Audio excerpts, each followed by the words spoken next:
The highlight reels scream, genius, flicks and nutmegs that stop the scroll and make you watch twice. Jay-Jay Okocha's flair feels like pure magic, but the records are quieter. The goals, the assists, the trophies, they do not always match what our eyes remember. But if he was this good, why does his trophy cabinet look like this? The stats say one thing, but Ronaldinho says another. This is an investigation, urgent and relentless. We will weigh eye-test brilliance against hard data, club context, and the era he played in. We will revisit his Bundesliga shockwaves, the Paris nights where younger players learned from him, and the Bolton years where breathtaking skill met direct physical football. Each chapter asks the same question: genius under-rewarded or legend amplified by nostalgia? After the interviews, the numbers, and the moments that still make fans gasp, the final verdict lands where emotion and fact collide. He was the best player to never be the best player in the world. Ronaldinho, a future Ballon d'Or winner, and the face of football's golden age of flair.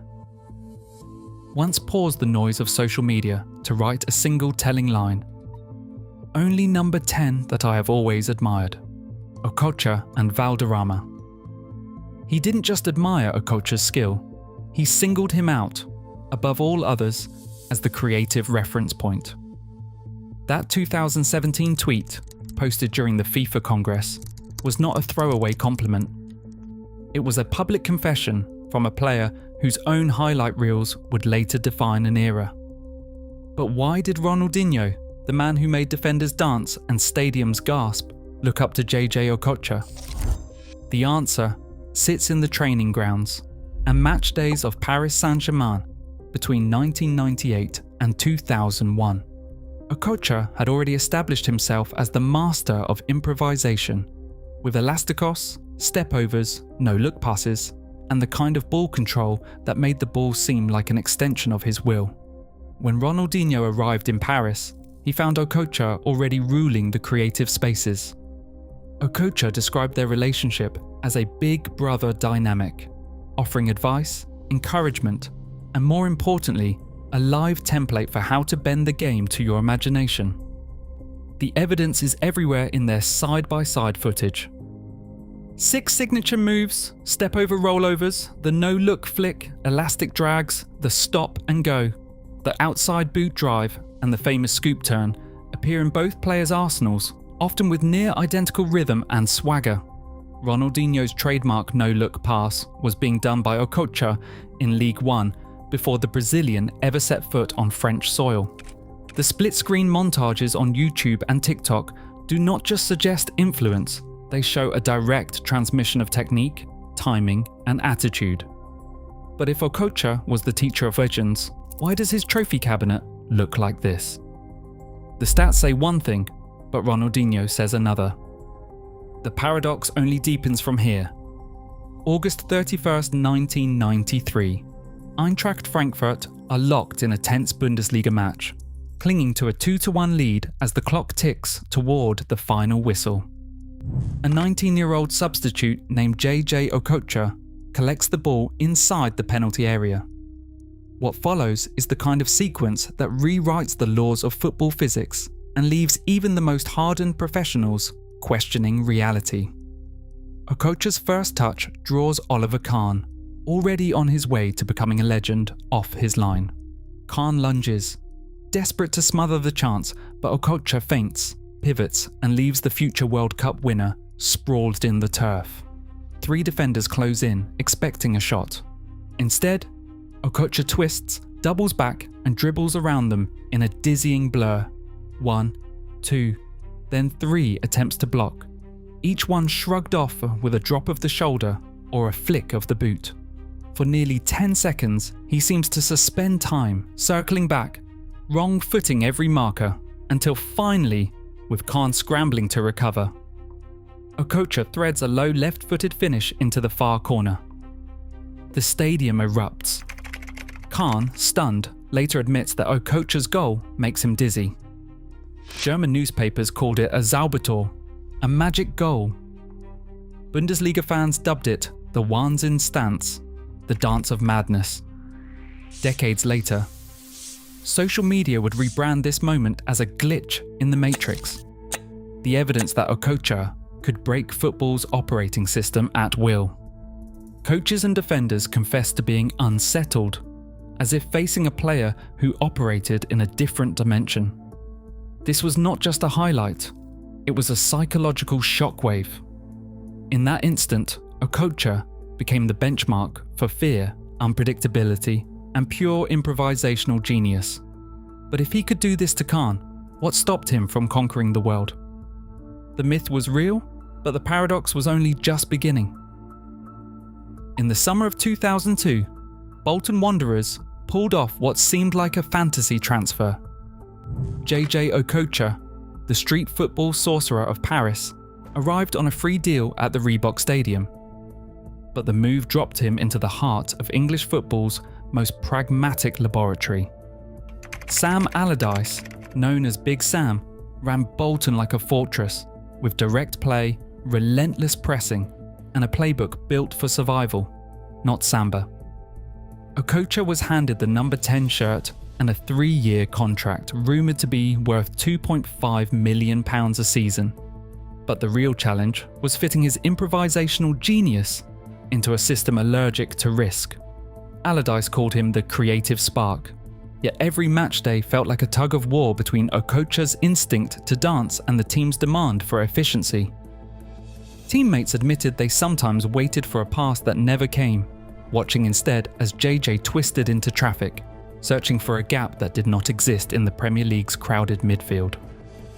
Opposing managers, like Liverpool's Gerard Houllier, wondered aloud if Okocha's dribbling could ever thrive amid Bolton's long ball barrage. The numbers tell a story of friction. 13 assists and just 3 goals in 54 top-flight appearances. Attendance at the Reebok ticked up by 3%, fueled by the promise of magic, but the box scores rarely matched the spectacle. The paradox was clear. Okocha's cult hero legend grew, but the Ballon d'Or panel looked elsewhere. Was it the wrong club at the wrong time, or did Bolton's constraints keep his legend alive in a way that Barcelona or Madrid never could? The numbers don't lie, but they don't always flatter. Okocha's career, stripped down to pure data, reads like a forensic case file on the street footballer who crashed the system.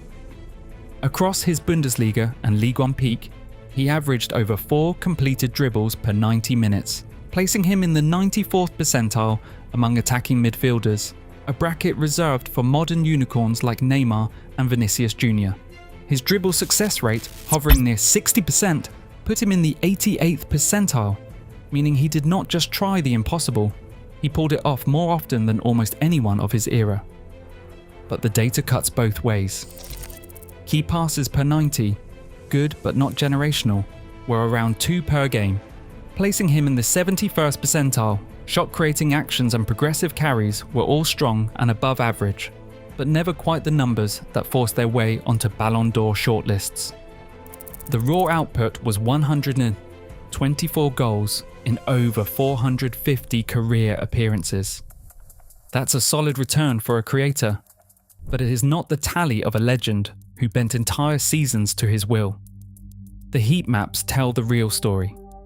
Okocha operated in the forbidden zones, the crowded half spaces, and the no man's lands where most playmakers lose the ball or play it safe.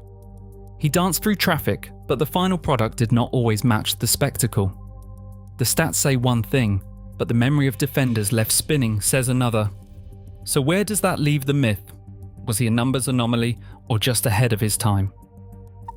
Nigeria, summer of 1994.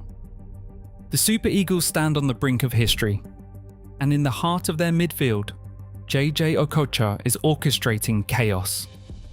Every touch, every feint, every burst of acceleration sends a message, not just to Zambia in the African Cup of Nations final, but to a continent hungry for proof that African flair could win, not just entertain.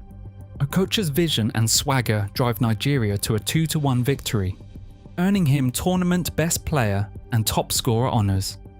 In that moment, he is not just a playmaker, he is a national symbol, the face of a new footballing power. 2 years later, in Atlanta, Nigeria's Olympic Dream Team faces Brazil in the semi-final, trailing by 2 goals. The 72nd minute arrives. Okocha lines up a free kick from 30 yards. The strike bends, dips, and explodes into the net, a moment of pure audacity that levels the game and sends shockwaves through global football. Nigeria would go on to claim gold, outlasting Argentina in the final, with Okocha's creativity and nerve at the centre of it all. These were not just trophies, they were statements. In the 1990s, European scouts still doubted that African playmakers could dictate the tempo at the highest level. Okocha shattered that ceiling, setting the standard for a generation of African stars who would follow. His legend became bigger than stats or medals. He turned national pride into global iconography, and every street footballer from Lagos to Dakar tried to borrow a piece of his magic. European clubs in the 1990s did not just scout talent, they priced it. And for African playmakers, the cost was always higher. The so-called African pride tax meant Okocha's moves came with a premium.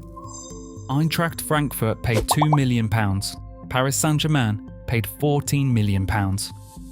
Both figures outpacing what similar European creators fetched. That extra cost was not just about skill, it was a bet on marketability. Attendance at Frankfurt surged by 11% during his peak. Paris Saint-Germain's shirt sales soared 23%, and television ratings for games featuring Okocha consistently outperformed league averages. In England, Bolton's commercial director credited a 3% bump in home crowds to his arrival, with Sky Sports noting a direct link between Okocha's debut and a spike in Premier League viewership. But the story did not stop at numbers. Obi Mikel calls Okocha the blueprint for African improvisation. Riyad Mahrez describes him as the player who could turn a simple touch into a spectacle. Mohamed Salah, in his autobiography, credits Okocha's 1993 goal for inspiring his own belief against world-class keepers. These are not just tributes, they are receipts. Okocha's legacy is not measured in medals, but in the careers he unlocked and the economic waves he set off. Clubs paid the premium, broadcasters chased the ratings, and a generation of African playmakers found their standard. The verdict on his genius still hangs in the air, waiting for the final word. In today's data-obsessed era, players are measured by medals and metrics. But Okocha's genius defies spreadsheets. He made stadiums gasp, not just statisticians nod. His legacy isn't silver, it's memory, a benchmark for flair in a world obsessed with efficiency. Some careers fill cabinets, others make you believe. Drop your verdict below.